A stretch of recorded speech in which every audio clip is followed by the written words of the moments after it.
in a minute, but I wanted to introduce our executive director, Derek Peebles, who is joining us today. And I think many of you know, but I'm not sure if everybody does. So I want to hear from him. Thanks, Jennifer. And welcome, everybody. I have spoken, it looks like, with a few of you, but I really appreciate everyone being here. It's nice to often talk in small groups, but I've been in this role of executive director for Amoeba since July of 2019. And I've served on the board of Amoeba with Jennifer a few years prior to that. And so over the pandemic, and I'll kind of give a couple minute, state of Amoeba right now, but I just wanted to thank Jennifer for really, building this program, designing this program and implementing it. Jennifer is doing this role alongside her work in Louisville. She's doing this fully volunteer on her own time. And I think she's provided a great space for IBA leaders to be able to connect, because one of the things that Amoeba is dealing with right now coming out of the pandemic is that we're really trying to learn and engage with IBA leaders to try to understand how to help IBAs survive and thrive, especially in the post-pandemic economy, and especially looking at the real possibility that we're going to be going into a recession. So we are kind of nearing the end of our strategic plan, which is going to be the work and goals that we establish over the next 2 to 3 years. But in the very near future, we're going to be reaching out to our IBA leaders and other leaders in the local economy movement to come together as a kind of advisory call to be able to hear from you and then learn on how Amoeba can be better effective in supporting IBAs in this new post-pandemic economy. So I'll leave it there, and it's great to be with you all. Thanks for attending. Thanks, Derek. Now, also, I was going to see if Jen would say hello too. She's also a staffer with Amoeba, part-time, I believe, but does a lot with those hours. Yeah, hi everybody. Jen Risley. I'm the director of operations, but probably some of you recognize my name from the Shop Indie Local campaigns that many of you have become partners with us. And it's been fantastic to glean all the ways that you take a campaign idea and take it to the next level. And then I bring it back to the Hive and you bring it into another whole level. So it's wonderful that this is happening, that Jennifer's continuing these with us, and just look forward to being a fly in the wall and learning from you all here. Thanks. Absolutely. Well, thank you for being here too. So she is taking over a lot of the mechanics as well. My former quote partner in crime, Rebecca Mwanson, has rolled off the board. And so I'm glad that Jen is stepping up to help us out as we keep this moving forward. Yeah, so Amoeba is a member supported organization, and that's how we offer these kind of things, is through funding from membership fees. So if you're not a member yet of Amoeba, please consider and reach out. We're happy to, we've got a lot of members on the call who can tell you why we are members and all of that good stuff. So, so a little bit about the cause. Obviously, we just want to keep all of our IBAs connected, all about building that community amongst our membership, and none of us want to reinvent the wheel. So it's great to be able to trade ideas, to see what's going on in other places. And also, most of us don't have counterparts locally that run an organization like ours. So this is a great way for us to connect and have some support and all that stuff, and know who to pick up the phone when we, or who to call when we need to pick up the phone, and whether it's venting or finding out information. So, all of the above, so today we do have different types of calls. We have a nuts and bolts type of call where we generally have an outside expert come in and talk about things that will be helpful to us in the running of our organizations. We have what's going on with Amoeba calls, where we focus on, you know, the latest campaigns, or, you know, what is of the moment that's important for us to know about what's going on with Amoeba. And then this last type, which is what today is, it's called the Hive. It is the closest thing to just a happy hour at a conference. You know, we're all getting together, we're shooting the, you know what, and we're just spitballing ideas and that sort of thing. So I do want to have a little bit of structure to it, but we're not really sure where the conversation is going to take us, but I'm hopeful that we will all learn a lot from each other. I'm going to try to kind of keep time limits a bit. You know, we want everybody to have their say and a chance to ask their questions and all of that good stuff. So with that, we did a couple introductions kind of before we formally started the meeting, but this will be a little more slimmed down version of it, or a little more straightforward. I just dropped in the chat. I want to go around, give your name and position, your organization, and, you know, where you are if it isn't obvious. And one or two things related to events that you might want to talk about today. So whether that's a success that you've had, a not so great event that you've had, or what you're looking for to get out of this call today, some problem you're trying to solve, or some advice you want to get, that sort of thing. And I'm going to try to keep that to maybe 60 seconds each, just so that we can keep it moving and then dive into more of a discussion around, see if we have some common themes, or who can help who with what, and that sort of thing. I mean, if we need to go into breakout rooms, we can also do that. So I have already introduced myself, but I will say that one that I want to bring to the table today, as far as a successful event, because it's happening 2 weeks from now, is our Buy Local Fair. It's a shopping event, so it gets down to the very basics of what we're about, buying local. We'll have over 100 vendors, and we've had great response with sponsorship and money from our city council. This is our longest running event and one of our biggest fundraisers. So been doing that a long time. Another event that surprised me recently that was very popular was one on succession planning. That was just a member event. You know, we kind of divided into the monthly member events and then the big events. And then we had one recently on mindfulness, and it was an early morning thing, and people were not very comfortable with the touchy-feely, I guess, because we didn't have very much response on that one. So I don't know. We're not sure if it was the timing or the, like, we're not going to talk about our feelings at a business event. I don't know. Which we didn't require anybody to talk. We were meditating, but anyhow, it's all good. So that's me. Does anybody want to volunteer to go next? Or I can just randomly call on you, and no pressure if you don't have a lot to say. It's okay. You can also be here to soak up.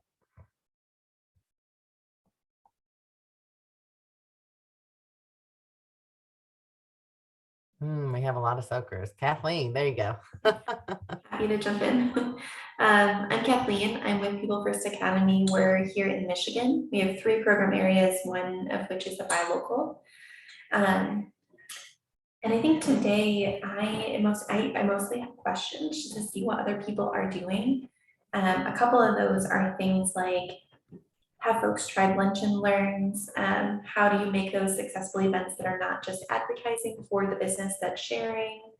The other is, what are you doing, if anything, with people's social batteries? We've noticed people just are maybe interested in coming in person, but then when it comes to the event happening the day of, people's social batteries are just different. So maybe they don't attend at all, or they attend in a very limited capacity. How do you consider events that are unique enough that they need to be in person versus a virtual offering where people could tune in with a different level of engagement? Those are a couple of things that we're thinking about these days, and just curious if people have those experiences or have tried anything unique around those ideas. Awesome. I'm taking notes so that we can come back around to these questions and ideas and that sort of thing. Anybody else looking to jump in? Let's see. Maureen, do you have anything? Oh, Brooke, yay. Okay. I can add a few if you want. Just thinking of a couple different ones. We do 2 large craft food and wine shows that have, upwards of 100 vendors that we move to an outdoor open air environment during COVID, and it was a huge success with 2,000 people in one day. And we really try to help the businesses who are often creators really increase their sales and marketing opportunities, and also follow up with them about wholesale opportunities. So we try to kind of see that through a couple different levels. But that's become a new tradition. In terms of webinars, we do have a monthly webinar series that has a sponsorship over the whole series, and we've found hit and miss really, but our most popular ones have been that anytime there's a new funding opportunity, kind of COVID related, that we've been able to get like an SBA rep to be on the call and do the presentation. And we usually get a lot of people. We've had up to 80 people join those calls. And we always record them, and we have a YouTube channel too, so that if someone says they missed it, or we want to follow up with someone later, instead of rehashing it all, we can share that link really easily. And then the other one I just wanted to mention is a networking event that we do that has a bit of a spin. We call it Business in the Spotlight, and we choose 6 businesses to be spotlighted, and it's at a business. And so each of them get kind of a 5-minute on the stage to be spotlighted, and they all contribute towards the food, the refreshments. But it's nice to get people physically to new properties, as well as give those members an opportunity to have that kind of face-to-face commercial of sorts. Gives great value. Awesome. Sounds good. I feel like there's kind of a trend in our events as far as 2 categories, kind of like our member engagement, like community building within our members, and then our public facing fundraisers and education kind of thing. Maureen or Beck or Leona or Janine, any thoughts to share? Or are you just here to absorb? So I want to hang back because I've already introduced myself once, but I'm in Alexandria, Virginia, and most of my work is with faith-based climate action teams. But my personal interest in that is connecting our people to, the economic drivers in climate change, and and one of the really obvious solutions to that, at least to us, is the local economy and shopping local, shorter supply chains. And I'm really interested in how, maybe I'm here representing kind of the consumer, the customer side, like how can we engage more, find our local businesses, how can we be more supportive for them, and make those connections. And something that was really disappointing for us was linking to our local Chamber of Commerce, where we thought we would find local businesses, and instead we find Walmart, and so because, there's a Walmart in our community. And so I keep an eye on Amoeba as a place kind of like a true local business Chamber of Commerce kind of thing. And so I'm here mostly listen. Like every organization, we're struggling with this in-person versus Zoom now to a hybrid. And I just loved what Kathleen had said about social batteries. I've not heard that before. And it's such a great way to measure like how we're all feeling, how much energy we have. And as a sort of introvert, I thought it was just me, but there's a name for it. So that's awesome. So primarily to listen, but also kind of as if, to bounce things off of, from a consumer, from a church community, from people who are interested in the environment, what perspective that brings to the conversation. Gotcha. Thank you. So I too am newish and did my intro. And so, as we sort of revamp here in the Twin Cities, I think our main thing around events is just trying to figure out what to bring back, webinars, especially, the SBA, they put out stuff all the time. And so we've talked about partnerships with them. And it's like, a lot of times they'll do something custom for a group, but it's around the same topics that they're maybe offering, 5 different ways as well. And do we bring back the in-person networking? We haven't done a lot since the pandemic has ended. And so just trying to figure out how to revamp them and get people there, like Kathleen, like you said, it is that. And I've been on that side, right back, like all of a sudden it's the day of and I'm like, oh gosh, do I really want to go to this event, or do I want to just sit in the backyard, or something like that. So I guess we're kind of in the same place as everybody else. And to the hybrid stuff, I don't know that I've been to one that's been super successful. I've been to a lot where all of a sudden you forget that there's people joining from, Zoom or from some other place. And it's like, oh shoot, we, I kind of forgot they were there on the line. So Mhm. yeah, I'm with you that's all I there. got. Awesome. Okay. Just gonna see if Leona or Janine want to chime in before we kind of jump in. Sounds like, kind of from the temperature of the room, we're looking for a direction in our events, especially our member events. The in-person can be, are people coming or not? Yes. And social batteries, etc. I get you there. I will say in our experience that people seem to be ready to get back together now, and at least in Louisville. They're excited to just come to a networking event, and they don't necessarily need a topic or anything like that. Just someplace with cocktails and mocktails, So we've simplified a bit our monthly planning, but we also do know that, a lot of people just don't show up. I mean, we'll never get the amount that, RSVP'd. And it's the same with this call. Like, we had 30 RSVPs and here we are. So things come up and, people run out of time or change their minds for whatever reason. So I mean, we have had luck with just the straight up networking events. We are also considering the lunch and learns, but we want, and we're going to do those online. We did during the pandemic decide that we would continue to do online as well as in person, but for us, we are probably going to do either or. The hybrid is just super hard to manage. And again, like, you forget they're there. I think if you have the technology, like if you're in a room where it's real obvious, there's a big screen and it's very, whatever, that it can work like that. But otherwise, and plus for our member events, usually they are networking or whatever, it's not really conducive to having that hybrid. But the succession planning topic that we did was, I will say, that brought out a lot of people that had not been to a meeting before, but they suddenly kind of recognized themselves and that, well, what am I going to do when I retire, even if it is 20 years from now?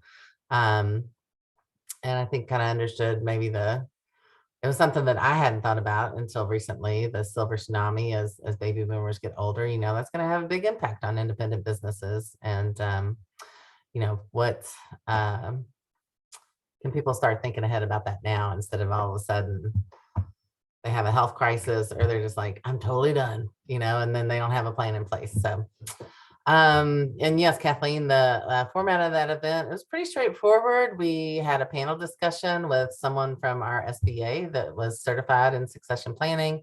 One of our board members also happens to be part of the Exit Planning Institute. They have chapters around the country, so you might look up that, or any lawyer/accountant. They have a lot of experience with business valuations, and not any, but a lot of them, if you're looking for a field that might have expertise in doing that. And then we had somebody, our local university has a family business center, which focuses on how to retain family businesses through the generations. So that they were all great resources and all kind of aligned in some way. It's great when you can find those groups that have, you have some overlap. And then we had a couple of people give testimonials. One woman who had inherited, it had been passed down through her family, and another woman who bought the advertising agency that she worked for. And they went through a 5-year transition plan of her, stepping up and transitioning and et cetera. So, and also I learned that they call them transition plans now. Succession planning is coming out of vogue, and transition planning, because it can happen anytime. You're not necessary, and also you don't necessarily success, it's not necessarily one person replacing you. It can be employee ownership and co-op based and et cetera. And Amoeba had a program about that, I believe, earlier. So I just rambled a bit, but that's kind of what we're finding in Louisville is we're doing either or, in person or online, but not hybrid. And we found some topics that seem to draw folks in. Can you also share a little more information about your online lunch and learn? I mean, that's a little bit selfish of me because that was an area of interest of mine, but I think one of the things that we're cognizant of, we have a few opportunities that have been present, but folks have approached us around like fraud and security leading up to the holidays, which is an interesting topic, I think, to us, but maybe it's not a sexy one to sell. And how do we make that exciting, but not just a business advertisement? How do we help people come away with something tangible or a relationship they could follow up with? And anyway, just would be eager to hear more about what your online format has looked like or what's been successful from the online format. I will say for that, we have not actually started them. We started planning this summer, but we wanted to wait until school was back in. And we did intentionally keep them short though. We're going to do 30-minute sessions, we're doing something punny about a quick bite at lunch, of learning or something like that. And partnering with, yes, area organizations. The Better Business Bureau offers different classes, SBA, et cetera. And honestly, we have also tried to be,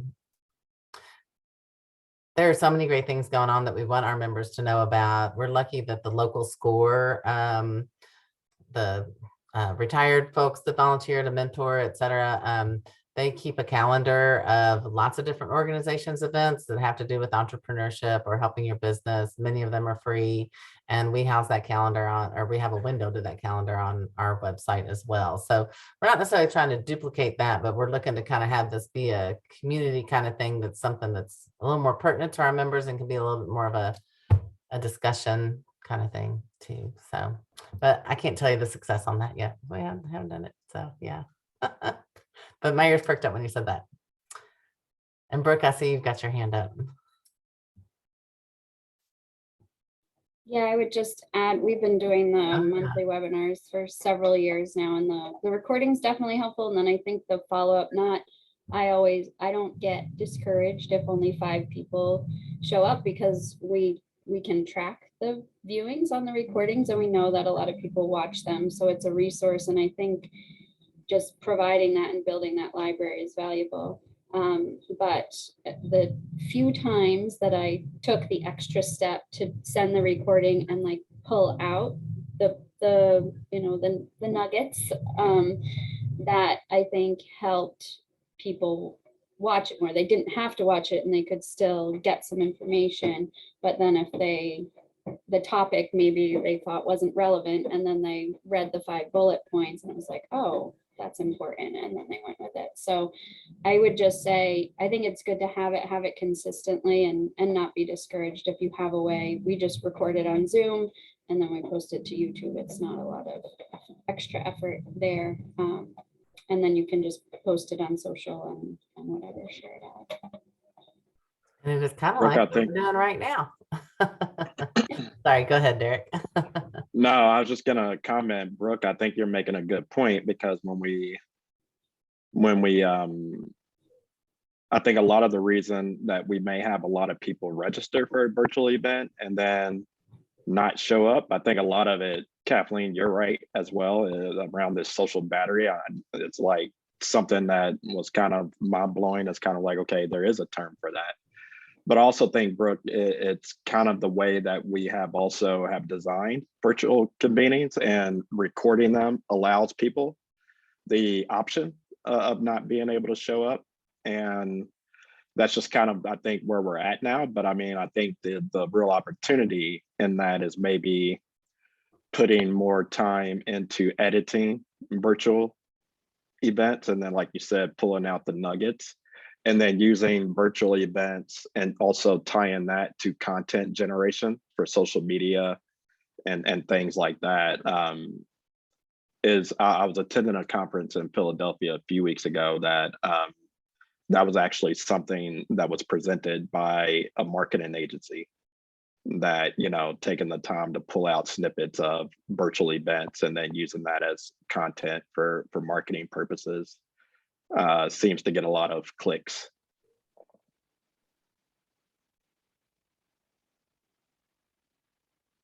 Well, also enticing for people to like follow and figure out when your next event is going to be, and then hopefully get more people there. It's a great idea.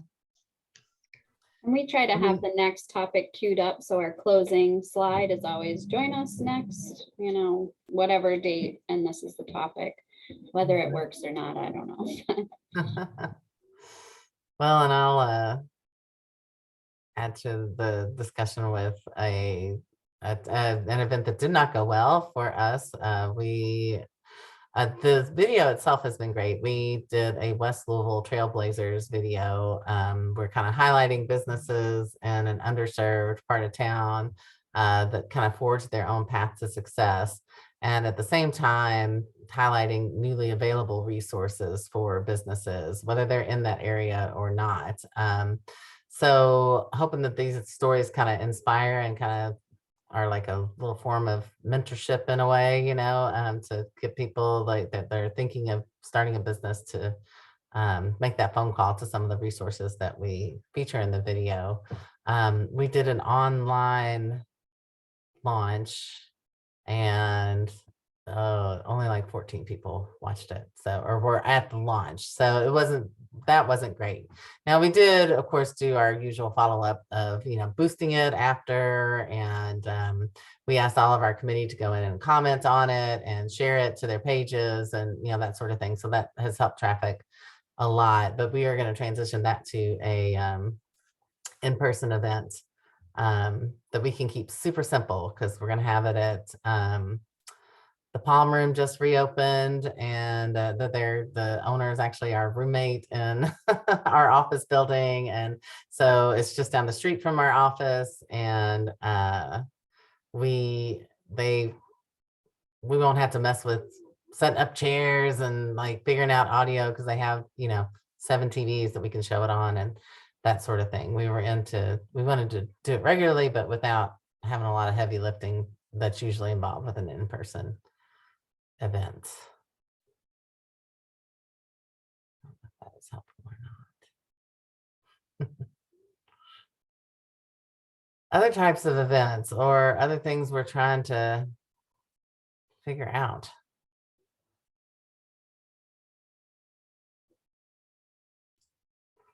Hey guys, I'll share. I was first half of the meeting, I was in transit, so just listening in a little bit when I could, but glad to hear people's thoughts. And we here at Sonoma County Go Local in Northern California,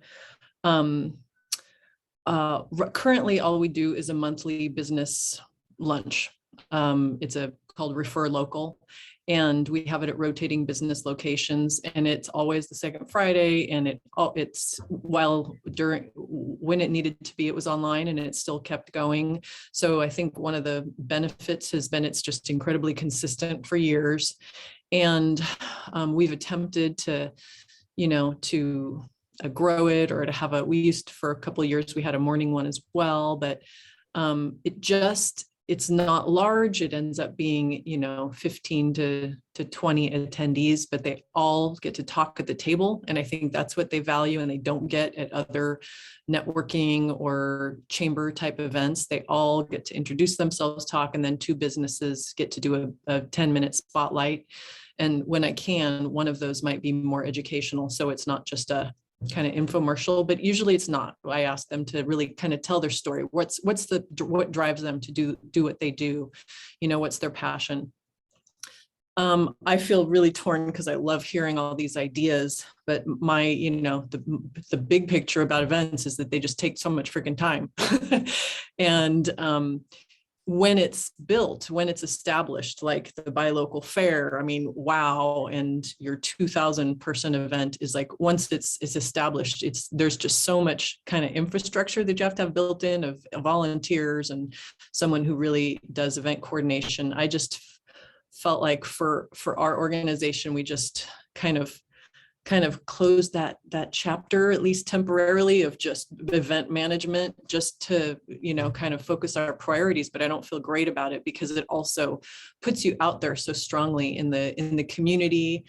So I just feel really torn about investing in large events because it's so much work, and we need to, cover all of our existing programs that are revenue generators. And clearly it sounds like some of these events are. So I just feel torn about how it's clearly built into your organizations that this is what you're doing as a priority. And we kind of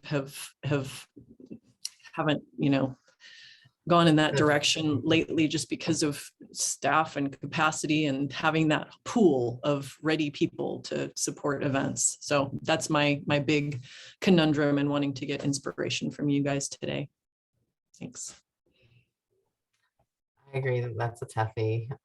We have struggled with it too. It is so many staff hours sunk into a event, especially an outdoor event that might get rained out. And we've experimented a lot. One time we had a position who was over the event. She was part-time on membership outreach and part-time on events. I think just the candidate wasn't a great fit. Was a big part of it. We outsourced it. Sort of worked well, but the outsourcing was very handy because event planners, they've got resources. They know who to call to rent a bubble machine or whatever, they just know a lot of stuff about just all those things that we don't do on a day-to-day basis. That was not in my job description to know how to run a kids fun zone,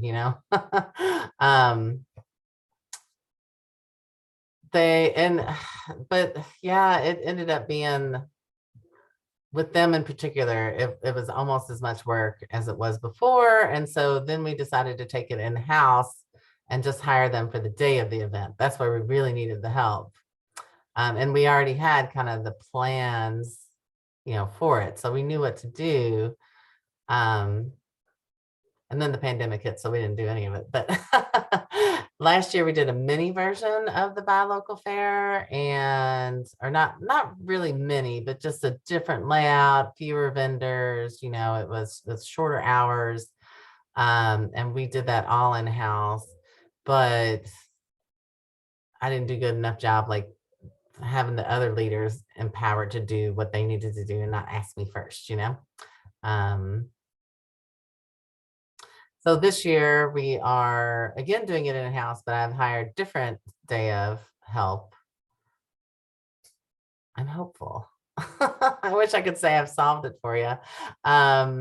But I will say that the planning of it has gone better than it has ever. And partially too, just because we've been doing it a lot of years. But I think for some events, when you can start small and grow from there. And I think the other things that I've learned is having that event planner that I hire day of is a lot cheaper than hiring them, obviously, to plan the whole event, but they still are willing to share their sources, Farm Bureau is coming to do a kids area for us, I would have never known that they do that, and also enrolling when you can the board to kind of have their baby of their area. Like, you are volunteer check-in, you are handling volunteer, and let's talk about how that's going to roll out so that you can handle it and you don't have to talk to me necessarily. Parking, silent auction, whatever. I guess that's my advice, because I know what you're saying as far as it is so much effort. But for us, it is also a big fundraiser too. So we've got that going, but we consider it also our public education big event. I see Kathleen has thoughts on that too. Yeah. Don't miss the planning hassle or miss the space it created. Yeah. I hear you. I think the other piece of that that we're just considering, not necessarily even for the remaining portion of this year, but for next year, which will be the 20th anniversary of our Buy Local campaign here. So what could make that special, and how do we bring back some of those community spaces? We have had so much, as many of us had, but a lot of our campaigns have come out of events, transitioning from an event to an online messaging, and those digital spaces have been great, but now considering how do we use the digital space next year as a complement to some of the in-person space. So we've had fun with online games and other ways that people might participate in things, and there's been success in that. But to what you mentioned earlier, Jennifer, too, there's a craving to be with each other again now. And so how do we complement those things, not to be a hybrid event, but to share out education online that matches maybe the tone of the in-person event that we're crafting.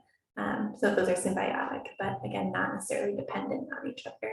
So it's just a question we have at this stage, something we're thinking about for the next year's strategy. But if folks have any experience with that, we're certainly open to learning from that experience as well. But yeah, miss the being with people in those formats, although they are a lot to manage. I have event experience from in a different perspective, not from like a Chamber of Commerce or that kind of event, but I used to work at the Santa Barbara Botanic Garden. And when I started there, we had that same question as to the person previous did a lot of these events, and the feedback I got was such a stress on the staff and the volunteers. And there was a real question is what was the payoff for that? Like, we generated a lot of press, but did it result in more memberships, more visits, more, more education?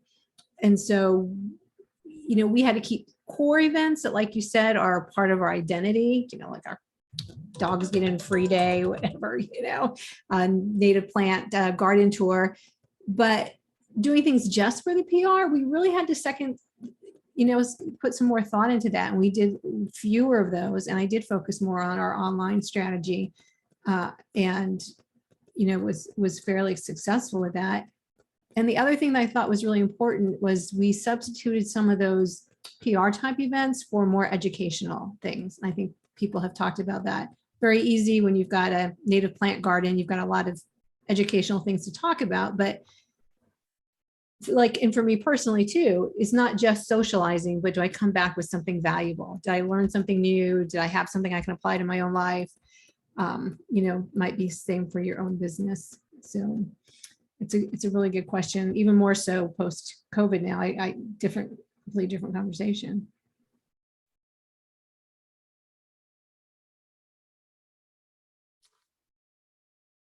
I'll add that we did drop on one of our major events, which was our beer festival. We had it for many years, but there wasn't really a local beer festival at the time, and it made us a ton of money. But as the years went by, it made less and less because there were more and more other beer festivals, and we ultimately felt like it wasn't the core. Like the Buy Local Fair is a core event for us. It's right there in the name. But the beer festival became, it wasn't, it needed to be a super duper moneymaker for us to keep it, and it wasn't any longer. All those people still love it, or I still love it anyway. But one of my favorite themes on everything I do is cross-pollination, across silos and stuff. I'm sure you guys already do this, but I think about live events. I think of where we've gone with Earth Day. We took Earth Day online, and a lot of great education, but really is not the same as being out there with your buddies and the music and all that. And I find at Earth Day festivals, I hope they're coming back in person, because there is a certain feel to that. And I would love to see more from the local business community. I think there's a feeling like, oh, business is over here and the environment's over there. And there really is such an intersection, especially with local business, that could be played up more. Not to say, I guess, you look at all those craft booths, that is part of it, but more of a partnership up front. And the other thing that's on my mind, just because it's the day after Amazon Prime Day, and I don't know that this goes to event planning so much, but I always wonder, and whenever I get my emails from Amoeba, I'm like, how are you guys dealing with Amazon? And maybe that's just like a future topic for a Hive or something, but it's so convenient, and you have to have a lot of personal values towards local business to overcome that. And so I am very interested in where that, where Amoeba can support small businesses and being competitive, or in telling a different story, to be competitive on different values as opposed to price or convenience. So I'm just going to throw that out there. Whole different. We could spend a full day. Right, not for today, but I'm here today. And I've got Derek and Jennifer in front of me. I'm like, I find that really interesting. Yeah. And as a consumer, I'm highly motivated, but when I need something, I take care of my mom at home, and when I need something, to order it online and have free returns is so helpful. And it's really hard to say, well, I'm going to wait a week for that and try to do something different. So yeah, pull that out there. I bet a lot of people will come.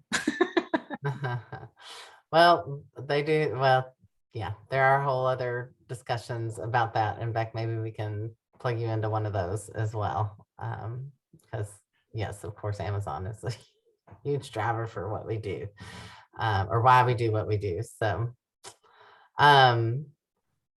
but just this, we'll circle back to events for now anyway. We've got about 10 more minutes. And Brooke, yes, I was just reading your comments too about looking at the ROI.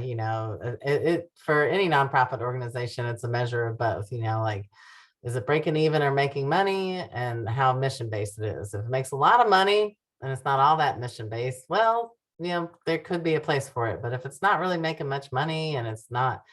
But I've also had efforts that we decided we would do whether they lose money or not, because we just feel like they're that important to the mission. So I do agree, sometimes board members need to consider that as well. So it's part of our strategic planning. I was going to maybe bring it back around a little bit to member events. Within our membership, as far as connecting our members, we're looking to implement a plan, and I wasn't sure if any of you guys had done something similar with our events committee. They plan the events, and with a lot of help from staff. I mean, staff does a lot of the work for it, but they're there to make connections and kind of make sure our calendar is balanced and all that good stuff. But now they're starting to focus a bit more on attendance, and so we have kind of a plan that's going to go into place if we don't have at least a certain number of RSVPs of outreach to members, just individual outreach, committee members who will email someone who in previous surveys have said, I do want to participate more, but I haven't yet, so it might be somebody that needs just that like personal invitation or something like that. We're going to obviously evaluate later this year how that's going, but wanted to see if you guys have had programs like that where you're trying to have kind of that one-on-one invitation member to member about, hey, meet me at this event. Like, I think it'll be good, and I want to introduce you to other people in the group, kind of thing.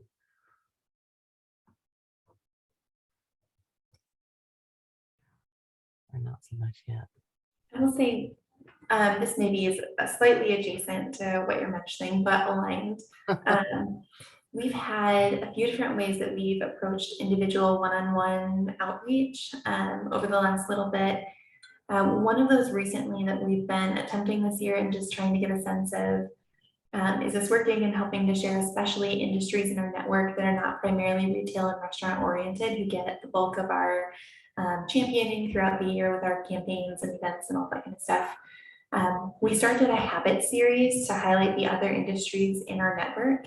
And so we share 2 or 3 of those out a month via social and our newsletters, kind of encouraging around the seasons to say, hey, it's spring, are you checking out your local cleaning services or other things around those kind of topics? And our approach to that has both been to use our channels, but also then to reach directly out to, using the cleaning example, those in our category, our cleaning category, to say, hey, we're just about to champion the cleaning industry and we want to let you know that's coming up in this month. What do you have going on that we can highlight alongside that?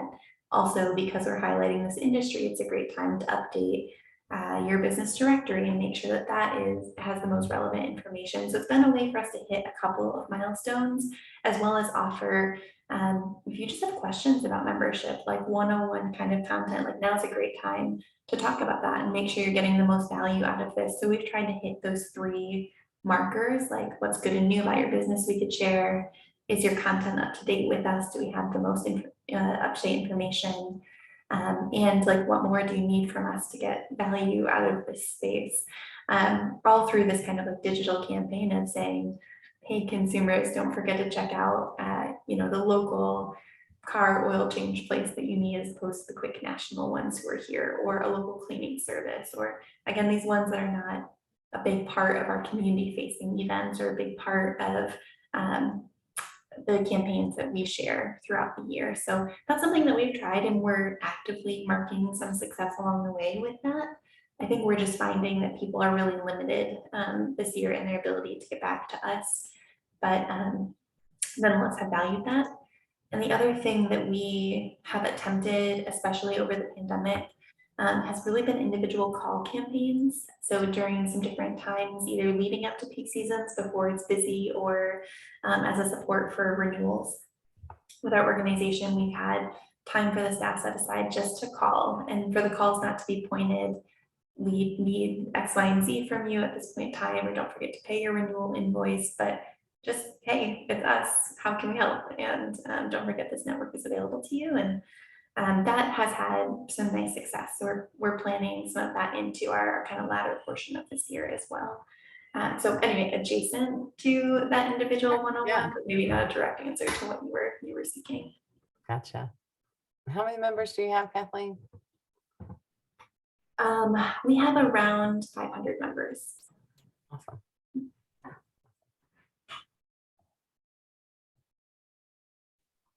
We've been trying to do with our networking, our business in the spotlight. We're countywide, so, and it's an hour and a half from one end to the next, so a big distance, but we've been trying to call, geo-target our membership in that area of the venue and just call 20 people, even leaving a message or writing a personal email. Like Kathleen said, it's not asking for an invoice renewal or something like that. It's just like, hey, we're going to be in your neighborhood. It'd be great to see you. We haven't seen you in a couple of years. And I'm realizing that that's gone a long way. And I think especially after kind of coming out of COVID, that personal touch may mean more than it ever has. And some people are still a little nervous about getting out, but even that personal touch of, well, we can't come this time, but it's good to hear from you. And then we were trying to think, last time one of our board members actually said, what if I bring a new business owner who's not a member? And I was like, we don't have a specific referral program, but I've been thinking about it, and I think those networking events might be they are a good recruiting opportunity. We pitch them as that, come learn more about us in a casual setting. But we always do door prizes. Maybe if we gave out a membership, and if someone who's already a member got it, they could pass it on, maybe. Or or you could just fine tune it to any non-members who happen to be there. But I don't know if anyone else has good referral programs, or pop them in the link or in the chat or anything like that. We'll be doing a cocktail hour that's focused on referrals as well this fall. Yeah, it's been a long time. It's been since before the pandemic since we did referral stuff.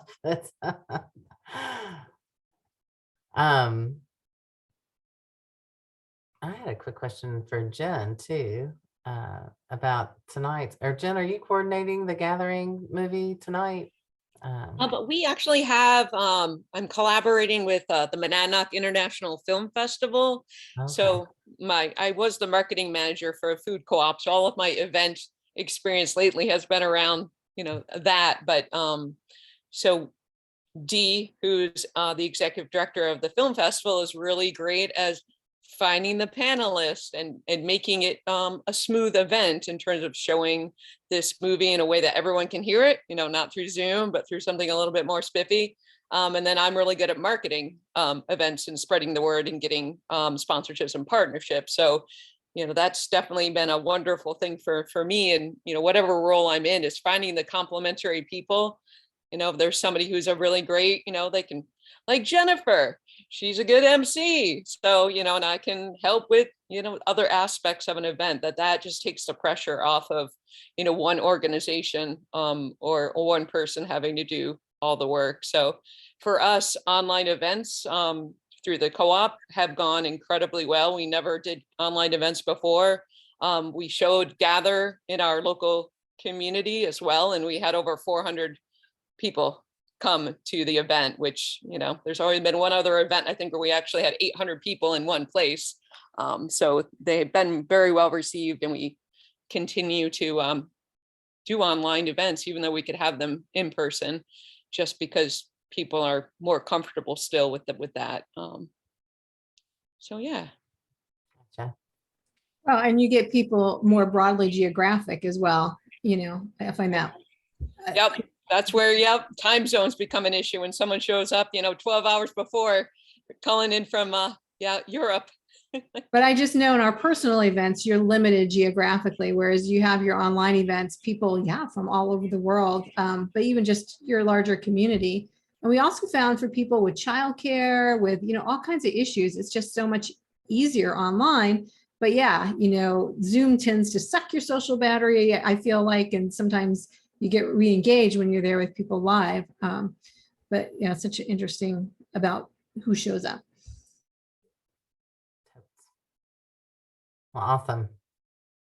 Well, yep. Speaking, to the partner aspect of it, that is always a wonderful thing when when you can find someone who's an expert and can easily pull things together that complements what we have going on with our missions and that sort of thing.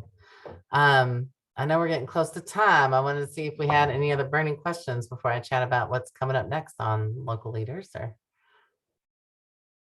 burning questions or thought. And the other great thing is, if you want to reach out to anybody, if later on you're thinking, oh, Beck said something, I want to find out more about that or whatever, feel free to email me, Jen, or Derek. We can get you in touch with anybody that's been on these calls, and happy to make those connections and keep growing the community. I think with that, I will shift gears to our next local leaders roundtable. And so the next one is going to be in nuts and bolts. It is on building commitment within your board. I think we all understand commitment within the board. It goes up, it goes down, so we want to have everybody on the same page. And we're having Eric with the Center for Nonprofit Excellence host this one, speak at this one. He actually was at one of our events last year. So a couple of you may have been at that one, and was just very popular and had some great resources for us and things like that. So we're bringing him back to talk a little bit about that. So with that, I think we're going to wrap up. Jen, do you need me to stay on for anything? Are you good to go? Or We're great. all right. Thanks, everybody. This is our first time doing one with two of us. So. Getting the vibes in, Yeah, totally. Get the gins together. All right. Well, thanks, you guys. Have a great day. All right. Later. Bye. Bye. Thanks again, Jen. Yeah, you too.